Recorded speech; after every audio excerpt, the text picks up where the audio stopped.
बिस्मिल्लाहिर्रहमानिर्रहीम। अस्सलाम वालेकुम डियर स्टूडेंट, कैसे हैं आप सब लोग। उम्मीद करती हूँ ठीक ठाक होंगे। स्टूडेंट, जैसा कि आप जानते हैं कि हमने ग्रुप बी पेपर स्टार्ट किया हुआ है और ये हमारे LHV पार्ट 2 के शॉर्ट पास पेपर है, जिसमें से हमारे 4 पेपर होने हैं। पहला पोर्शन सवालों का हम कर चुके हैं। ये मोस्ट इंपॉर्टेंट डेफिनेशन है। Normal labour, topic pregnancy, fertilisation, eclampsia, PPH, APH, postnatal growth and reproductive health. जिन्होंने ये वीडियो वॉच नहीं की और ये पास पेपर जिन्होंने नहीं वॉच की वीडियो, वो जाके देख सकते हैं प्रीवियस वीडियो। आज हम करने वाले हैं define family planning, write down it's objective, list a different method of family planning. ये सारे सवाल मोस्ट इंपॉर्टेंट जो कि पास पेपर में आ चुके हैं। जिन स्टूडेंट ने इस बुक्स में से ये क्वेश्चन किए हुए हैं यहाँ से रिपीट कर सकते हैं, वरना जो है वो जिन्होंने नहीं किए उनकी अपनी चॉइस है। वो यहाँ से करना चाहते हैं पास पेपर से, यहाँ से कर लें, बुक से करना चाहते हैं तो बुक से कर लें। ओके, तो चलते हैं अपने वीडियो की जाने बगैर टाइम वेस्ट किए। चैनल पर फर्स्ट टाइम है तो लाजमी सब्सक्राइब कर दें ताकि आने वाली वीडियो का नोटिफिकेशन आपको मिलता रहे। Define family planning. Family planning की डेफिनेशन यहाँ पे ज़रा टफ लिखी हुई है। फैमिली प्लानिंग की डेफिनेशन मैंने जो है ना वो प्रीवियस ईयर की हुई है, फर्स्ट ईयर वाली। Family planning is a process of deciding the number of children's and spacing between their birth. Family planning से मुराद है कि आप जो है नंबर ऑफ़ चिल्ड्रन डिसाइड करें कि आपने अपनी फैमिली में कितने रखने हैं और उनके बर्थ के दरमियान कितनी स्पेस होनी चाहिए। इसको हम फैमिली प्लानिंग बोलते हैं। नाउ अब हम इसके मेन ऑब्जेक्टिव्स देख लेते हैं। सबसे पहला ऑब्जेक्टिव है promote the reproductive health and wellbeing. Objective का मतलब होता है मकसद। फैमिली प्लानिंग का मकसद क्या है, हम फैमिली प्लानिंग क्यों करवाते हैं, ताकि रिप्रोडक्टिव हेल्थ प्रमोट हो सके और रिप्रोडक्टिव हेल्थ और वेलबींग जो है वो प्रमोट हो सके। इसको आप नेक्स्ट थोड़ा सा एक्सप्लेन कर दें कि कपल्स जो है ना वो रिप्रोडक्टिव हेल्थ को मेंटेन रख सकें, सेक्सुअली ट्रांसमिटेड इन्फेक्शन से बच सकें, मैटरनल और चाइल्ड हेल्थ कॉम्प्लिकेशन से जो वो रिड्यूस हो सके। इसको प्रमोट करना जो है, रिप्रोडक्टिव हेल्थ को प्रमोट करना इसका मेन ऑब्जेक्टिव है। दूसरा ऑब्जेक्टिव है empower the individuals and couples. Individual और कपल को एम्पावर बनाना मीन्स कपल्स को नॉलेज प्रोवाइड करना, वो टूल्स प्रोवाइड करना फैमिली प्लानिंग के, जिससे मेक श्योर हो सके कि आपकी जो फैमिली में मेंबर कितने होने चाहिए और इसके अलावा जो है ना आपकी रिप्रोडक्टिव हेल्थ किस तरह स्ट्रॉन्ग हो सके। इसके अलावा इसका तीसरा ऑब्जेक्टिव है reduce maternal and child mortality. Means child और मैटरनल मोर्टेलिटी को रिड्यूस करना, यानी शरह अमवात जो है मदर की और शरह अमवात जो बच्चे की है उसको कम करना। एडुकेट केयर प्रोवाइड करना। इसके अलावा अनवांटेड जो प्रेगनेंसी है उससे प्रिवेंट करना। ये मेन ऑब्जेक्टिव है फैमिली प्लानिंग का। चौथा पॉइंट है प्रमोट द जेंडर इक्वलिटी। इसके अलावा फैमिली प्लानिंग जो है इम्पोर्टेंट रोल अदा करती है एजुकेशन के अंदर पार्टिसिपेट कर सके मेल एंड फीमेल, एम्प्लॉयमेंट में। इसके अलावा डिसीजन मेकिंग प्रोसेस में भी जो है वो फैमिली प्लानिंग इक्वलिटी यानी जेंडर को प्रोवाइड करने में भी जो है फैमिली प्लानिंग अहम किरदार अदा कर रही है। पाँचवा पॉइंट है contribute to sustainable development. Family planning से क्या होगा, हमारी जो पॉपुलेशन है वो स्टेबलाइज होगी, हमारी पॉपुलेशन ग्रोथ जो है वो मेंटेन रहेगी, हमारे रिसोर्सेज मेंटेन रहेंगे। रिसोर्सेज के अलावा हमारी जो क्वालिटी ऑफ लाइफ है वो इम्प्रूव होगी। नाउ स्टूडेंट बी पार्ट इसका दिया हुआ है मेथड्स ऑफ फैमिली प्लानिंग। इसमें भी सबसे पहले आपने क्या लिखना है, फैमिली प्लानिंग की डेफिनेशन, यही जो मैंने रिपीट की, दोबारा रिपीट कर दी। Family planning is a process of deciding the number of children and spacing between their birth through the practice of contraception. Family planning methods can be broadly characterised into the two main group.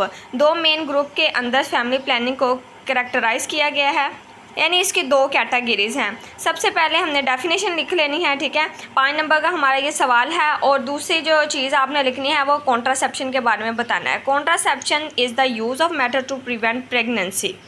Family planning के जो सबसे method है ना, family planning के method वो contraception से हम जो है ना वो स्टार्ट करते हैं।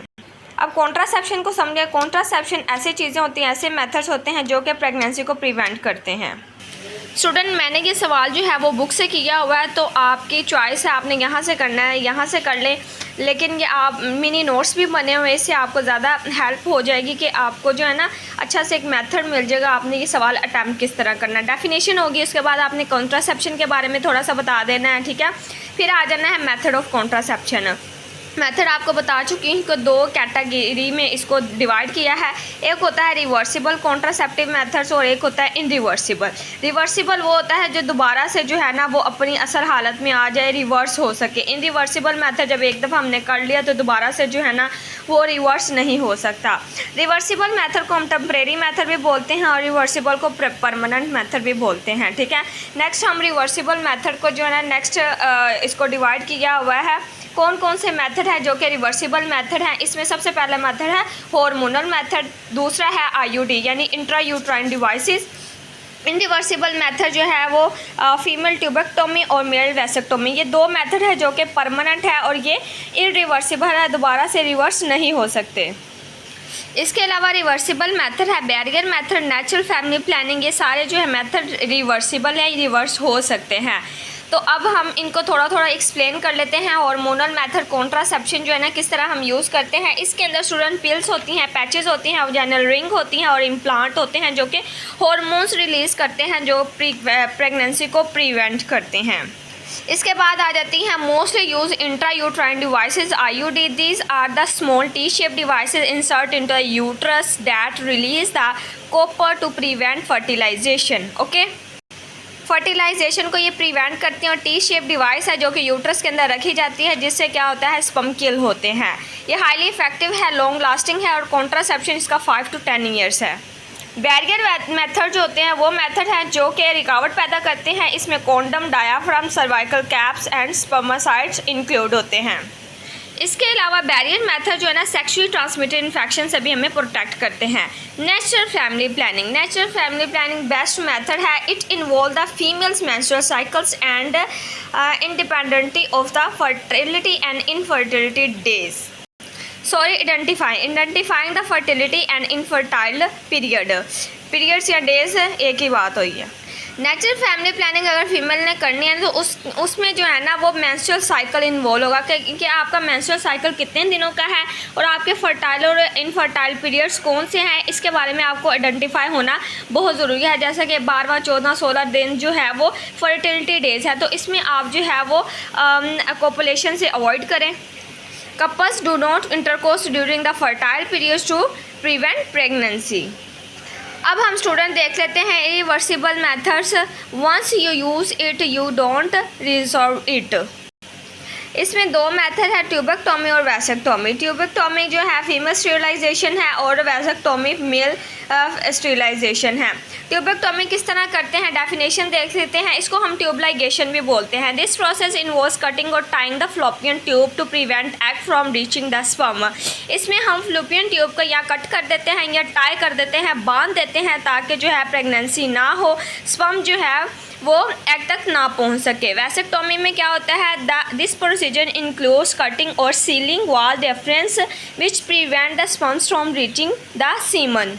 इसमें जो वाज डिफरेंस डक्ट है ना उसको हम कट कर देते हैं या उसको सील कर देते हैं, बंद कर देते हैं ताकि जो है स्पर्म जो है सीमन में कन्वर्ट ना हो सके।